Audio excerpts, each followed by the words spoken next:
اسلام کیا سکھاتا ہے؟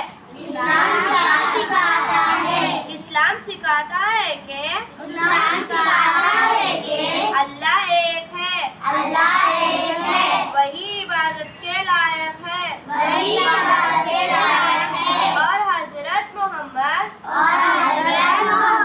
صلی اللہ علیہ وسلم صلی اللہ علیہ وسلم اللہ کے بندے اور ان کے رسول ہیں۔ اللہ کے بندے اور ان کے رسول ہیں۔ اسلام کی بنیادی کتنے چیزوں پر ہے؟ اسلام کی بنیادی کتنے چیزوں پر ہے؟ اسلام کی بنیادی اسلام کی بنیادی 5 چیزوں پر ہے۔ 5 چیزوں پر ہے۔